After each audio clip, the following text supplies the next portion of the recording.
ಅನನ್ಯ ಭಾರತ ಮಾತೆಯ ವೇಷವನ್ನ ಧರಿಸಿ ಜಗಮಯಿಸ್ತಾ ಇದ್ದಾಳೆ. ಬರ್ಲಿ ಆ ವಿದ್ಯಾರ್ಥಿನಿಗೆ ಜೋರಾದ ಚಪ್ಪಾಳೆ.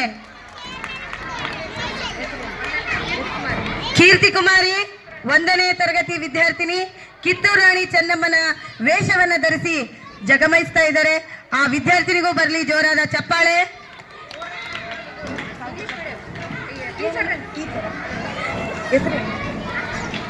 ಅಕ್ಷತರವರು ಸಾಮಾನ್ಯ ಶಿಕ್ಷಕಿಯಾಗಿ ಅಸಾಮಾನ್ಯ ಕೆಲಸವನ್ನ ನಿರ್ವಹಿಸ್ತೀನಿ ಅಂತ ಬಂದಿದ್ದಾಳೆ. ಕೀರ್ತಿ ಅಕ್ಷತಾ ಅವರಿಗೆ ಬರ್ಲಿ ಜೋರಾದ ಚಪ್ಪಾಳೆ.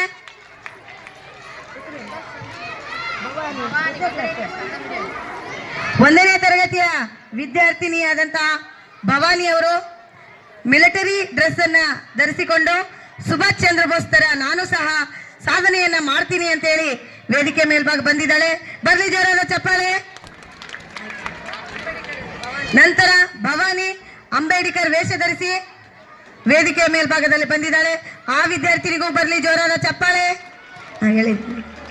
ನಂತರ ಕಿತ್ತೂರು ರಾಣಿ ಚೆನ್ನಮ್ಮನಾಗಿ ಲಕ ಲಕ ಲಕ ಹೊಳಿತಾ ಇದ್ದಾಳೆ. ಹೆಸರಿನ ವಾವ್, ನಮ್ಮ ಕಾರ್ಯಕ್ರಮದ ಕೇಂದ್ರ ಬಿಂದುನೇ ಇದು. ನಮ್ಮ ಸಂವಿಧಾನದಲ್ಲಿ ಹೇಳಿರೋದಿದೆ, ಇದು ಜಾತಿ ಧರ್ಮ ಲಿಂಗ ಯಾವುದೇ ರೀತಿಯ ಭೇದ ಭಾವ ಇಲ್ಲದೇನೆ ನಮ್ಮ ಮಗು ಈಗ ಕಿತ್ತೂರು ರಾಣಿ ಚೆನ್ನಮ್ಮಾಗಿ ಬಂದಿದ್ದಾಳೆ. ಆ ಮಗುವಿನ ಹೆಸರು ಏನ್ ಗೊತ್ತಾ? ಏನು? ರಾಬಿಯಾ. ಬರ್ಲಿ ಈ ವಿದ್ಯಾರ್ಥಿನಿಗೆ ಜೋರಾದ ಚಪ್ಪಾಳೆ. ನೋಡ್ರಿ, ಹಿಂದೂ ಮುಸ್ಲಿಂ ಐಕ್ಯತೆಯನ್ನ ನಮ್ಮ ಈ ಒಂದು ಗಣರಾಜ್ಯೋತ್ಸವದಲ್ಲಿ ನಾವು ನೋಡ್ಬೋದು ಅಲ್ವಾ?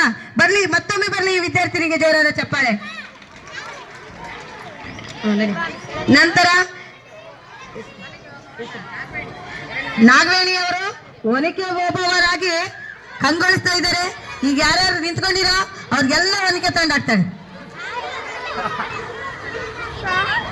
ಒನಕೆ ಓಬವ್ವನ ಪಾತ್ರವನ್ನ ಛದ್ಮವೇಷವನ್ನ ಧರಿಸಿದ್ದಾಳೆ ನಮ್ಮ ನಾಗವೇಣಿಯವರು.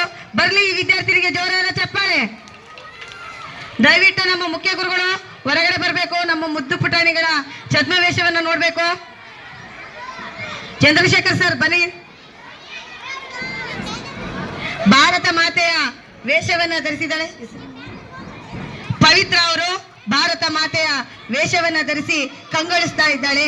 ಪವಿತ್ರ ನಮ್ಮ ನಿಮ್ಮೆಲ್ಲರ ನೆಚ್ಚಿನ ಮಹಾನಾಯಕನ ಪಾತ್ರವನ್ನ ಮತ್ತು ಛದ್ಮವೇಷವನ್ನ ಧರಿಸಿದ್ದಾಳೆ ನಮ್ಮ 7ನೇ ತರಗತಿಯ ವಿದ್ಯಾರ್ಥಿನಿ ಚೈತ್ರರವರು. ಬರ್ಲಿ ಜೋರಾದ ಚಪ್ಪಾಳೆ.